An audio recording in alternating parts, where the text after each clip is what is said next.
bahwa bukan anak-anak kalau kita masuk di dalam surga, karena itu satu kenyataan yang diberikan kepada kita, dan kita harus mengimani sebagaimana anugerah Tuhan yang diberikan kepada kita.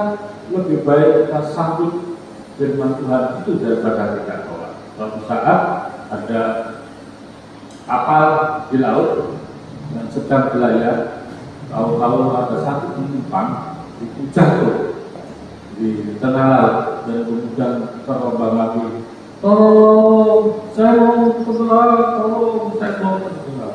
Berarti anak buah kapal itu lalu mengatakan itu ada yang jatuh dari kapal, dan kemudian dia mengambil bar yang biasa ada di pinggir dek itu, diikat dengan talinya dan kemudian dilemparkan, karena tidak ada cara lain. Kalau dia yang menolong terjun, bisa-bisa tenggelam juga. Maka cara itu melemparkan bar untuk supaya ditangkap. Saudara sekalian, ini ada dua pilihan bagi orang yang mau tenggelam, mau bersedia mengambil ban itu atau tidak. Ketika mengambil ban itu dia akan mengatakan, itu tidak jadi masalah, saya akan tenggelam, apa saja yang di depan itu kalau bisa saya ambil, ya kan?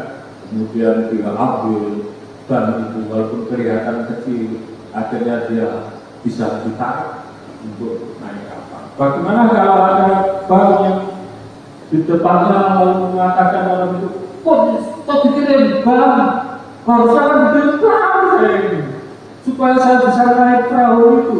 Ini kondisi genting.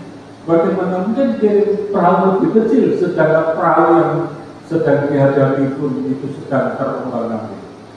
Ya, kalau dia menolak, udahlah kamu jalan aja biar aku berenang. Kira-kira bisa tahan berenang?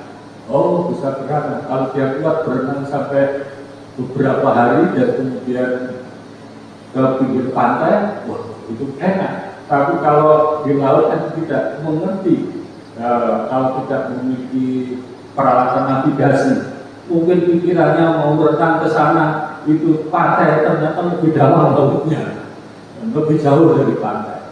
Saudaraku, kalau tidak mengambil ban itu, orang ini pasti akan mati. Saudara sekalian, kondisi kita sama seperti itu. Kita dalam kondisi yang terombang-ambing di dunia ini tanpa harapan. Harapannya itu cuma satu, yaitu Yesus Kristus. Yang kelihatannya itu tidak ada manfaatnya. Ambil, karena Yesus Kristus itulah yang justru menyelamatkan kita. Daripada kita ragu-ragu, memang benar ya Yesus Kristus ini. Oh saudara, kalau seperti itu pada waktunya sudah tidak ada kesempatan lagi untuk pertolongan datang itu, maka akhirnya mati juga kan. Jadi kita bersyukur memiliki Yesus Kristus itu, meskipun kita ini tidak memiliki apa-apa, tapi satu hal kita memiliki Yesus itu sangat berharga di dalam hidup kita. Coba yang terakhir lagi, ayat 31. Nah, kita harus terus-menerus dalam hidup kita ini berhubungan dengan Allah kita ya. Jika demikian, adakah kami membatalkan hukum Taurat karena iman? Sama sekali tidak. Sebaliknya kami meneguhkan. Berarti, apakah kita menolak hukum Taurat? Tidak, karena hukum Taurat itu memang berasal dari Tuhan sendiri.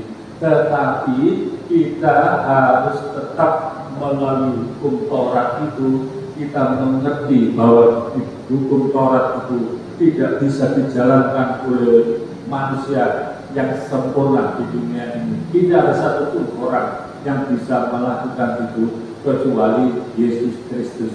Dan Yesus Kristus itulah yang menolong kita, sehingga kita boleh memuliakan nama Tuhan sampai hari ini.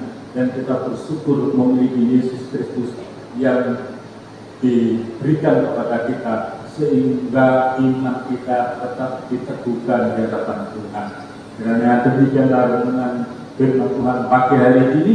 Dalam firman Tuhan ini menghibur kita, menguatkan hidup kita supaya kita tetap bersandar kepada Tuhan, sehingga kita boleh bersukacita memuliakan nama Tuhan. Haleluya. Seperti